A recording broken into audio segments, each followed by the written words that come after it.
ça vient de tomber et l'administration américaine confirme l'accord entre les USA et la République démocratique du Congo, malgré l'absence de M. Paul Kagame, le secrétaire d'État américain Marco Rubio confirme bel et bien les signatures finales qui seront d'ici juillet 2025 entre les États-Unis, la République démocratique du Congo et le Rwanda. Après le rumeur de la mort de M. Paul Kagame, l'armée rwandaise divisée en 3 parties. Bandeko Balandi Toko, l'aksabino, comment est-ce que l'armée rwandaise actuellement est divisée en 3 parties après de rumeurs qui circulent sur la mort de M. Paul Kagame. Mbote na bainyoso tu bazu libaku malamu ya kolanda biso na chaîne oyo yabino de tata et de mama congolais, de père et de mère. À chaque fois et à tout moment, to ya kana lombango ya ko expliquer bino boyebake mboka ilali ndenge nini ilamuki ndenge nini etozali wapi to uti wapi etozali kokende wapi ndenge bandeko na biso oyo bazali na France, ba oyo bazali na Belgique, na ba nyonso tu bazali aux États-Unis d'Amérique, bazelaka toujours biso pour que bayeba situation ya mboka ezali kotambola ndenge nini. Alors bandeko balandi, je pense que les loto komekempe ko développer na bino 2 points à l'ordre du jour. Ya liboso to komekempe ko solola na bino na oyo Italie, la confirmation des États-Unis d'Amérique. Ndenge bobandaki kozela boyebake est-ce que réellement accord ya États-Unis na Congo ezali stoppé ou bien ezali aventure ou bien ezali à une date prévue pour la confirmation de cet accord. Et lelo tombeki yango wana toyebisi bino ke toyena mwa lombango ya kolakisa bino ya kosolola pe na bino boyeba esika tozali actuellement bokoyeba. Et sur le deuxième point, tokolobela na rumeur ya liwa ya Tatupolo après avoir que boyoki ba rumeur qu'est-ce pas nini ezali koleka actuellement na kati ya Rwanda et qu'est-ce qui se passe actuellement au Rwanda. Et makambo nini ya un opposant rwandais auti koloba. Parce que un opposant rwandais yemoko a confirmé liwa ya Mese Polo Kagame na kochele bino ba vidéo.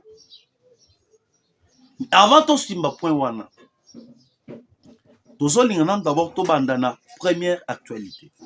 Mais avant to toucher na premier point, nasali ko compatir ensemble na bandeko na biso oyo bazali na Iran, na bandeko na biso oyo bazali na Israël. On est ensemble avec vous et je demanderai au gouvernement congolais ya ko doit quand même prise en charge ya bandeko na biso oyo bazali na Iran, na bandeko na biso oyo bazali na Israël, parce qu'actuellement il y a une guerre froide entre Iran et Israël. Iran soutenu par la Russie, Israël soutenu par les Occidentaux. Donc, en détail, mais néanmoins, nasali kosenga na ba otobengi ambassadeur na biso oyo azali na Iran, na ambassadeur na biso oyo azali na Israël akoka ko zo soin ya bandeko na biso oyo bazali kuna. Alors, bandeko balandi, je pense que actuellement ndenge na uchi ko yebisa bino, l'administration américaine a confirmé déjà sur les accords qui seront signés entre les États-Unis et la RDC. Et malgré l'empêchement de M. Paul Kagame, les États-Unis ont confirmé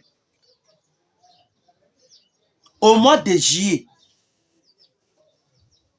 l'accord sera signé. Selon le secrétaire d'État américain, Marco Rubio, alobi, malgré l'empêchement de M. Paul Kagame, parce que makambo oyo ezali kotamble ya rumeur, on doit prendre ça avec des réserves. Et makambo oyo ezali kotamble ya rumeur ya liwa ya M. Paul Kagame, na komema yango na deux volets. Premier volet, ça peut arriver que Kagame a sali l'aventure. Ndenge a mesana toujours kosala l'aventure. Et deuxième volet, ça peut arriver que Kagame réellement il est mort. Yango sikoyo boyoki, le secrétaire d'État américain Marco Rubio alobi, malgré l'empêchement de M. Paul Kagame, l'accord sera signé avec le premier ministre rwandais, va même le ministre des Affaires étrangères rwandais Olivier Nduhungirehe. Kagame a koéchappé na eloko ata mon côté.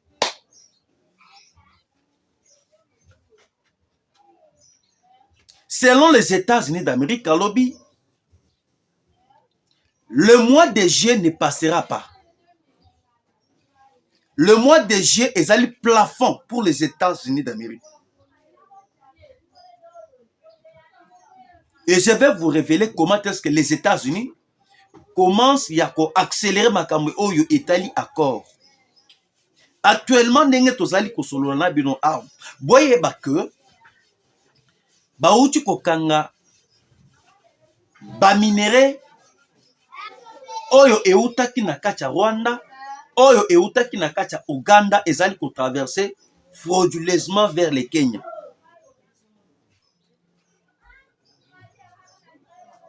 Il y avait l'ONG moko na mikaki ko yebisa bino ONG yaba africain. Et dévalé comment est-ce que Rwanda, Uganda, Kenya bazali ko exploiter ba or ya Congo, ba or ya Soudan.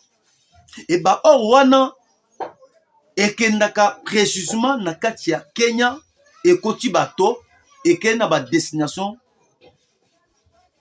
différents.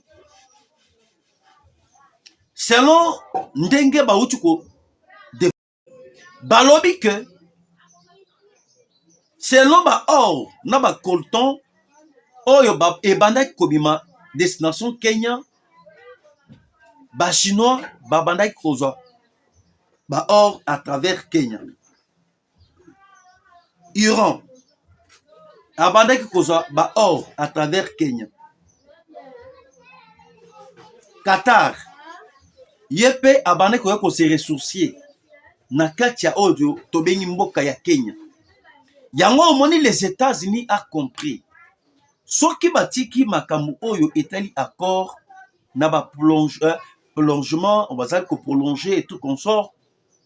Et comme il y a un mois, 15 jours, et kozala manque ya gagné pour les États-Unis d'Amérique. Et en même en contexte actuel, où tous allez traverser avec les États-Unis d'Amérique. Ils ont besoin de minéraux. Ils ont besoin ya kozala na ba stock ya ba minéraux. Pour na kosala face na bitumba oyo ezali éclaté par la Russie na ba base naye arrière oyo ezali na kati ya Europe. Yango biso toyebisi bino boy cher Congolais. Et yango boyoki les États-Unis d'Amérique accélérer makam. Ya koyebisa bango que il faut maintenant accord wana ezala signé. Maintenant avant que accord ezala signé, boyoka ki comment est-ce que Madame Thérèse Kayikwamba avait insisté. Toko signer accord avec les États-Unis d'Amérique, oui bien sûr. Mais à cette condition. Nanga a quitté sol congolais. Kabila a quitté sol congolais. Na ba troupe nae et Rwanda a retiré ba troupe nae. Yango sikoyo actuellement pression et bandi kobanda par les Américains. Les États-Unis a sali pression contre Rwanda. pour signer accord le mois de juillet. De l'autre côté, M23 va se retirer. Et au moment où je vous parle, je vous informe, c'est depuis le lundi. Le lundi, il y a un rapport qui a été déposé dans la commission, il y a droit de l'homme, qui est dirigé par Volker Turk. Nous avons Volker Turk. Volker Turk, Yende Azali, président, il y a commission, il y a droit de l'homme. Namakam Oyo Etali ba sanction. Au moment où je vous parle, Nanga sera sanctionné, Kabila sera sanctionné. Bon, comment est-ce que ba sanction ils ont tombé? Pourquoi sanction ils ont bandana droit de l'homme? Parce que tous les deux formes de sanction. Sanction na Conseil de sécurité des Nations Unies. Sanction na droit de l'homme. Sanction na droit de l'homme, ezali makambo oyo ezali kota la crime contre l'humanité. Crime de guerre. Wana ezali pona makambo tali sanction ya droit de l'homme. Maintenant sanction ya Conseil de sécurité des Nations Unies. Yango boyo kakake bana wana ezalaka ba sanction ya makambo oyo etali embargo makambo oyo etali sanction des militaires de M.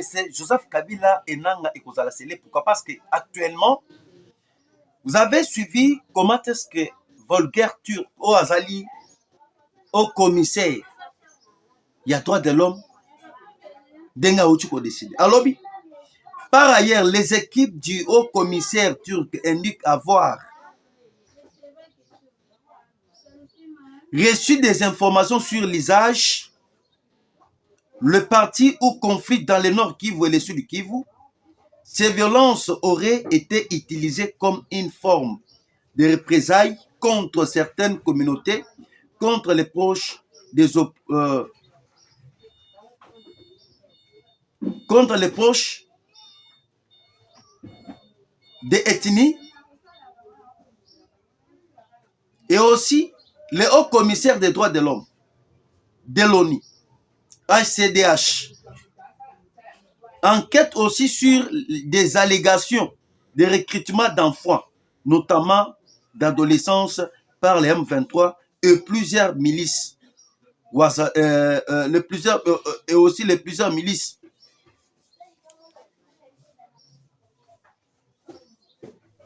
Otobengi Tunanyero, les milices M23, les milices Kodeko.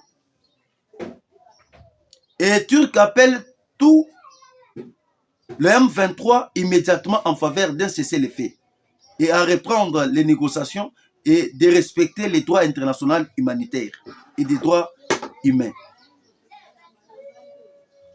Et Volker Turk, il a demandé au Rwanda de retirer ses troupes du territoire de la RDC et cesser tout soutien au M23. Bon, comment on a à lire Makamozali Kouya, sanction Yamaka Sezo Kotombe contre Kabila, contre Nanga. En politique, il n'y a que les intérêts qui priment. Maintenant, actuellement, Ndenge Tozali Kouya Sabino.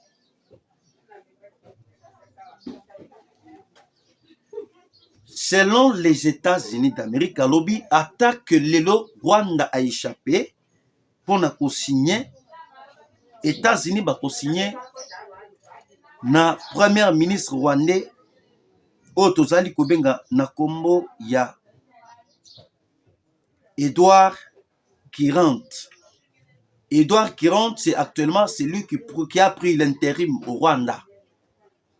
Na absence ya M. Paul Kagame, Edouard Kirant yende azui actuellement la place de M. Paul Kagame. Alors, avant de avancer, de expliquer Bino et comment est-ce que l'armée du Rwanda est divisée en 3 parties. Dans un ligne d'abord, Natiele Bino image, il y a opposant rwandais qui confirme la mort de M. Paul Kagame. Pour revenir.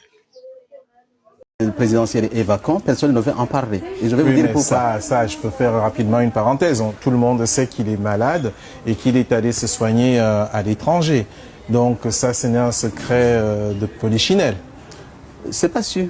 Je ne sais pas comment vous l'avez su, mais le gouvernement rwandais, ou ce qui reste du gouvernement rwandais, veut faire croire à tout le monde qu'il n'y a aucun problème. Moi, je vais vous raconter pourquoi. Je vous dis actuellement que le président Kagame n'est plus. N'est plus. N'est plus. Vous affirmez? J'affirme et je réaffirme qu'il n'est plus. Il n'a qu'à ressusciter pour venir nous contredire ici, ce qu'on avait demandé d'ailleurs. Monsieur l'abbé, avant que vous n'entrez dans les détails, vous êtes un homme de Dieu, vous le savez. Et vous êtes l'un des principaux opposants et sans doute l'un des mieux placés pour l'avenir à occuper les fonctions suprêmes au Rwanda. Donc en avançant ces propos, vous jouez totalement votre crédibilité. Vous êtes au fait. J'espère bien que vous avez suivi l'opposant rwandais qui confirme la mort de M. Paul Kagame. Et na minute on est tosali koyebisa bino. Bobi ke liwa ya Mobutu on avait géré ça par les Occidentaux. La mort de Laurent Désiré Kabila. Après l'assassinat de Laurent Désiré Kabila, Bakosa Baloba que non, Mouzé Azali, il est en vie. Mais après un moment, planifier, après qu'on planifie ici, qu'on annoncer la mort de Laurent Désiré Kabila. Jusqu'à présent, moi,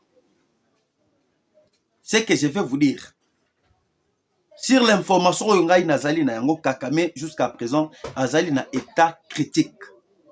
Ce qui botali ba service de renseignement ya Belgique au bakenda ko dénoncer la mort de la mort de M. Paul Kagame. Et lorsque la continue à Mozindo Makambu, je ne peux pas d'abord vous donner des fausses informations pour que lobby au banda kolobate que non appelle ça qui bino information que non Kagame a confiné. Maintenant néanmoins, c'est que moi je peux vous dire, ça chauffe actuellement na kati ya Rwanda. Soki botali na kati ya Rwanda, kimia ezali partout. Kimia ezali partout na kati ya Rwanda, ozali moyen ko katisa, ozomona ke na ba quartier na ba avenue, il y a la paix. Circulation ezate. Omonenge zalaka keno ba ambiance, ndenge tozala pe na Tchangu awa ba bazali kobima, hein, moi nenge makambo ezalaka keno, omoni keno, il y a des activités tout consort. Ce n'est pas le cas Rwanda. Rwanda, ozomona kola ke tozali na ville morte. Bato bazali kobima lisusu te. Depuis que rumeur oyo ya liwa ya M. Paul Kagame ebimi. Maintenant actuellement, boyeba que le départ de M. Paul Kagame, ça sera la disparition totale du Rwanda. Et bokanga makam oyo nga nazali koyebisa bino, Rwanda ekozala divisé en 3 parties. Avant que la mort de M. Paul Kagame soit annoncée, actuellement, je vais vous dire que Rwanda, armée naye ekozala divisé déjà en 3 parties. De quelle façon? Actuellement,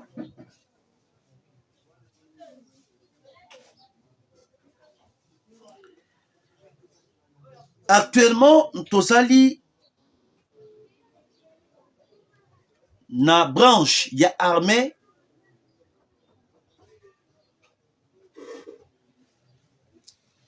oyo ezali soutenu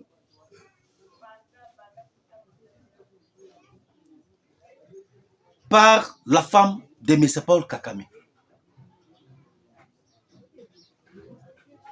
Le premier groupe est celui des fronts du Burundi. Premier groupe ya armée oyo ya Kagame oyo eko se révolter na kati ya Rwanda. Tozali na groupe qui est dirigé par l'épouse de M. Paul Kagame, Jeannette Nyiramongi. Jeannette Nyiramongi, c'est la femme de M. Paul Kagame. Il a été soutenu par le général Bosco Kazura et le général Willy Wankasana. les deux fils de Kakame, militaires dirigés par le major Yann Kakame, font partie de ce groupe. Pour la fin, il y a Burundi. Ils allaient composer na des généraux Bosco Kazura, na Willy Wangasana. Ce sont des gens qui ont entraîné Yann Kakame et aussi Willy Wangasana. Bango de ba entraîné banami balé ya Paul Kakame bazala ba officier. Wana ezali première branche au Tobengi ya Burundi. Parce que le général Wana, c'est un général burundais. Nationalité rwandaise. Deuxième groupe est celui des fronts de l'Ouganda, qui est dirigé par le général James Kabaré, qui se considère comme le confident de Kakame. Il comprend également d'autres généraux tels que Fred Ibingira, Patrick Nyamvumba, Charles Kayonga, bref, ceux qui ont été de ses côtés dans les années 1990. C'est-à-dire, armée ya Rwanda nenge zaliwana. Nous allons na branche ya bato babanda bitumba depuis 1990 ya kosone Paul Kakame. Nous allons na ba généraux oyo baye actuellement oyo bazali pembeni ya bana na ye oyo bazali pe ba influent auprès de ses fils. Et tous allons pe na branche mususu ya Uganda. Ya ba James Kabaré. Mais si ça tombe que les lots que Kakame liwa naye ezali confirmé, c'est ça la disparition du Rwanda. Maintenant, ça sera maintenant que chaque pays, chaque groupe, on a uchu kotangela bino, bakolinga mena bazala na oyo tobengi aide ya Burundi, aide ya Uganda, aide ya Kenya, aide ya République démocratique du Congo. Ndebo komona mena parmi bango mboka moko ekolinga mena aide si lelo que liwa ya Kakame ezali confirmé. Muntu moko akolinga mena basenga aide na katia République démocratique du Congo, ba soutenir bango militairement, ba soutenir bango armement. Il y a qu'à se tenir au pouvoir de récupérer les pouvoirs au Rwanda. C'est ce que j'avais comme des sujets à vous dire. Maintenant, le départ de Kakame, ça sera le développement de l'Afrique des sous-régions des Grands Lacs. Et Bandeko Balandi, je pense que Toko Mekempe peut continuer à la prochaine émission autour de la troisième partie. Parce que je vous avais déjà dit que Toko Bandako ça la 3 émissions par jour pour que informer bino pour que information à tamote et raté. Toko ya kolobela likambo e bouchu koyoka caméra. O ba uchu ko recadrer na otobengi porte-parole de l'armée. Imaginez-vous présent à l'Assemblée nationale, il donne les informations au Sénat, dans l'Assemblée nationale, sans toutefois qu'Ozala n'a pas information à la source. Président de l'Assemblée nationale. Tandis que Azali président, il y a une institution qui est l'Assemblée nationale. Kamere passe devant les députés et assenge que les députés battent les malikolo pendant 1 minute de silence. C'est-à-dire que Kamere cherche toujours que Batouba Koufaka na Est. Batouba Koufaka sur toute l'étendue de la RDC. C'est ça, c'est ce que veut Kamere.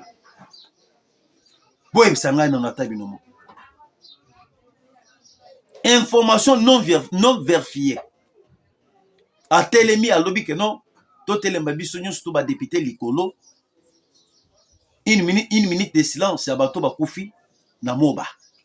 Tandis que ça fausse information. Kamere doit être arrêté pour un faux bruit. Kamere doit être arrêté pour un faux bruit. Mutamba yewana bakosile nga nazali komona dossier ya Mutamba, ministre ya affaires étrangères ya Rwanda, Odivin Nduhungirehe azali kotuite pour na affaire ya Mutamba. Gouverneur oyo bauchi konome pa LM23 les Rwandais na Nord Kivu azali kotuite pour na affaire ya Mutamba. L'affaire de Mutamba, je vous dis, c'est une affaire fabriquée na kati ya Rwanda. Comme il y a des traîtres de tout Rwandais qui sont dans notre armée, de tout Rwandais oyo bazali na kati ya mboka na biso, basali tout et tout ba écarter Mutamba parce que Mutamba devrait écarter et neutraliser tous les tout Rwandais oyo bazali na kati ya armée na biso, oyo bazali na kati ya parlement, oyo bazali na kati ya gouvernement, ba étouffer Mutamba. Je sais bien c'est le plan les plans du Rwanda, mais cela ne tient. Mutamba c'est un jeune qui est là pour servir la nation. Il a à peu près 32 ans, 38 ans, mais il va revenir. Ndenga azawana, bako kanga Mutamba lilo, lobi Mutamba abimi, mais Mutamba va servir toujours la nation congolaise. Va servir la nation congolaise. Alors, bandeko balandi tokutana na bino nambala sima. Na lobi ke tozozongela likambo ya Vital Kamerhe tokoloba yango. Après cette émission, tokoloba yango na troisième émission. Parce que première émission, to meke un peu kolakisa bino comment est-ce que le plan a été dévalé par le Wazalendo pour na likambo oyo etali Vital Kamerhe. Maintenant tokoya na deuxième étape pour na signifier na infraction oyo Kamerhe a commettre. Ya kopesa force d'information. Ya kokosela armée makambo. En disant que bato bakufi ebele na moba. Autre, plus de 350. Les Kamango toujours à la prochaine édition. Bye.